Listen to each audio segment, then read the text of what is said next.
रवि प्रदोष है। कहते हैं रविवार का यदि प्रदोष पर्व पड़े ना, और शिव जी को 3 चीजें रवि प्रदोष के दिन दी जाती हैं। पहले नंबर पर 1 लोटा जल, दूसरे नंबर पर प्रदोष काल में दीपदान, और तीसरे नंबर पर भगवान शंकर के नाम का उच्चारण। पंचाक्षर मंत्र या षडाक्षर मंत्र या श्री शिवाय नमस्ते। जब कोई कह दे कि तुम्हारी जिंदगी में दुख ही दुख है, जब कोई कह दे तुम्हारे जीवन में कष्ट ही कष्ट है, तब एक काम चालू करो, शिव की आराधना। तब एक काम चालू करो, भगवान शंकर की आराधना। 3 चीजें अपना लो। पहले नंबर पर शिव जी के मंदिर में 1 लोटा जल चढ़ाना। दूसरे नंबर पर अगर प्रदोष के दिन मंदिर में दिया लगा सकते हो तो ठीक है, नहीं तो एक कनेर का फूल पीला वाला, देखा है आप लोगों ने? जम के बोलो जरा। पीले कलर का कनेर का फूल एक प्रदोष के दिन, प्रदोष काल के समय पर अगर दीप लगा सको तो ठीक है, नहीं तो एक कनेर का फूल पीले कलर का शिव जी के अशोक सुंदरी का स्पर्श। अशोक सुंदरी वाली जगह मालूम है ना आप लोगों को? फिर से आप समझने का, ये शिवलिंग, जलाधारी, ये चरण, राइट में गणेश जी, लेफ्ट में कार्तिकेय जी, मध्य भाग में जो एक मोटी सी लाइन होती है वो अशोक सुंदरी का स्थान होता है। जहां पर शिवलिंग रखा हुआ है ये पार्वती जी का हस्त कमल। शिवलिंग के ऊपर जो कलश में से एक एक बूंद पानी गिरता है वो शंकर जी की 5 लड़कियां, जया, विषहरा, शामली बारी, दौतली, देव। शिव जी के 6ठे नंबर की लड़की अशोक सुंदरी मध्य भाग में। जब एक कनेर का फूल प्रदोष के दिन, प्रदोष काल में अशोक सुंदरी वाली जगह पर स्पर्श कराकर शिव जी को समर्पित करना। 3 क्रम है, अगर बन सके तो करो। पहला 1 लोटा जल चढ़ाना। दूसरे नंबर पर अगर बहुत ज्यादा तकलीफ की जिंदगी चल रही हो, बहुत कष्टमय जीवन चल रहा हो और सब ने कह दिया कि तुम्हारी किस्मत में तो धक्के ही लिखे हैं, केवल आप धक्के ही खाओगे, तो 1 कनेर का पुष्प प्रदोष के दिन, प्रदोष काल में अशोक सुंदरी का स्पर्श कराकर शिवलिंग पर चढ़ाओ। और बन सके प्रत्येक महीने शिवरात्रि आती है, जैसे कल शिवरात्रि है ऐसे हर महीने शिवरात्रि आती है। शिवरात्रि के दिन 1 अक्षत, मात्र 1 अक्षत, केवल 1 चावल का दाना, 1 दुर्वा के साथ शिव जी को समर्पित करना प्रारंभ करो। जिंदगी की कैसी भी तकलीफ होगी, मेरा शंकर भगवान उस तकलीफ को मिटाएगा।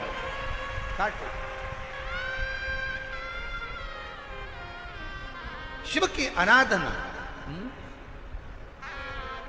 और दिल से बाबा को पुकारते रहो, श्री शिवाय नमस्तु, श्री शिवाय नमस्तु, श्री शिवाय नमस्तु, श्री शिवाय नमस्तु। उसको पुकारते रहो, दिल से उसको विश्वास के साथ पुकारो।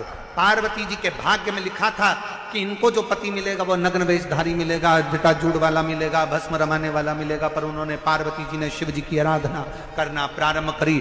और जब भगवान शंकर की आराधना करना प्रारंभ करी तो भगवान शंकर ही उनको पति के रूप में मिल गए। और जब स्वयं देव अधिदेव महादेव हमारे भाग्य में अगर आ जाते हैं तो बाकी के भाग्य की सारी रेखाएं अपने आप सीधी हो जाती। सब रेखा शिव को पुकारो।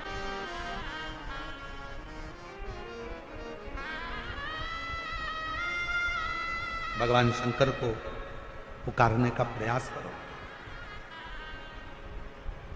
महाराज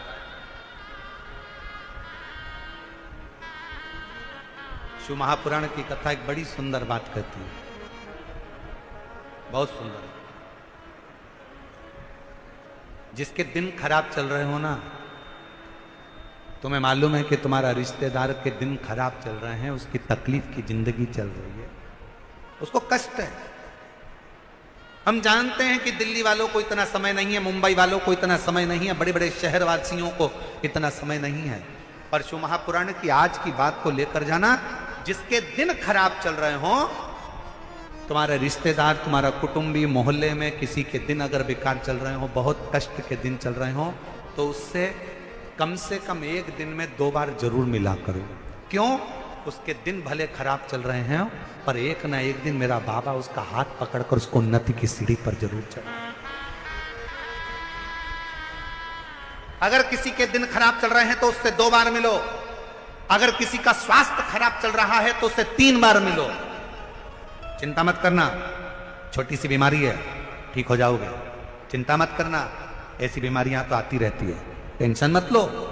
किडनी खराब हुई है, लीवर बेकार हुआ है, शुगर हो गई है, थायराइड हो गया, कैंसर हो गया, क्यों चिंता करते हो? 3 बार मिलो। किसी के दिन खराब चल रहे हैं तो 2 बार मिलो, किसी का स्वास्थ्य खराब है तो 3 बार मिलो। और घर में अगर बुजुर्ग माँ बाप हैं और उनके प्राण छूटने का समय है, तो शिव पुराण की कथा कहती है उनकी सेवा में 24 घंटे लग जाओ। 24 अपने बुजुर्ग माँ बाप की सेवा में, अपने बुजुर्ग माता पिता की सेवा में हर घड़ी लगे, हर पल लगे, हर घड़ी करो सेवा। जैसे प्रदोष के दिन, प्रदोष काल में जलाया गया दीप, प्रज्वलित करा गया दीप 5 स्थान पर फल देता है। कितने स्थान पर फल देता है? 5 स्थान पर।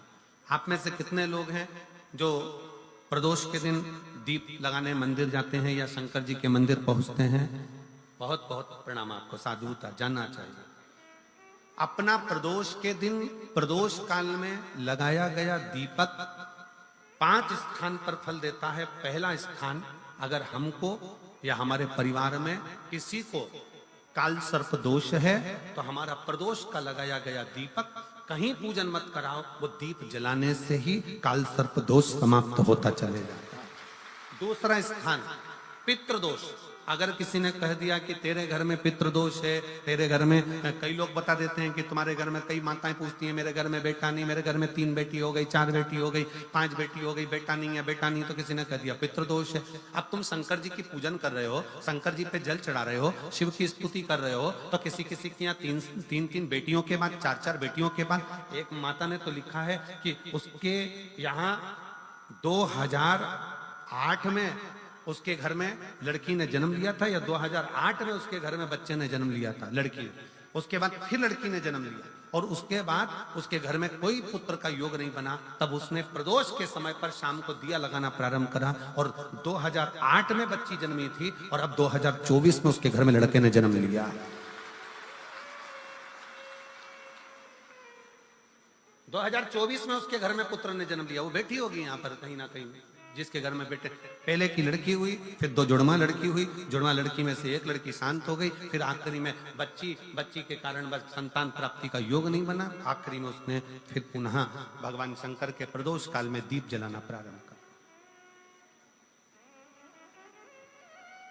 कहीं बैठी हो तो हाथ हिला सकती हैं, अगर कहीं बैठी हो। कितना कितना विचित्र कर्म है, जरा विचार करिएगा कि प्रदोष काल का लगाया गया दीपक, प्रदोष काल, प्रदोष के दिन, प्रदोष काल का जो दीपदान होता है वो सरल नहीं होता, वो सहज नहीं होता। 5 स्थान की पूर्ति करता है। पहला, जम के बोलो, पहला स्थान किस चीज के लिए? काल सर्पदोष के लिए। दूसरा, पितृदोष। कैसा भी तुम्हें कोई पितृदोष बता दे, कितना भी तुमसे कोई कह दे कि तेरे घर में पितृ का दोष है, तेरे घर में ये दोष है, अगर आप प्रदोष के दिन, प्रदोष काल में, अर्थात सूर्य अस्त के समय के 2:45 तक का जो समय होता है, 2 घंटे के समय का, उसके अंतर्गत अगर आप प्रदोष काल के समय में भगवान शंकर को दीप लगाने के लिए अगर पहुंचे हो, तो वो आपको फल देगा ही, पितृ दोष का निवारण होगा ही, चाहे तुम कुछ करो चाहे मत करो, और पितृ की शांति करा दे। दूसरे नंबर पर है पितृदोष, तीसरे नंबर पर है वास्तु दोष। हमारे घर का, अब एक बहुत बहुत सावधानी से श्रवण करने वाला विषय है।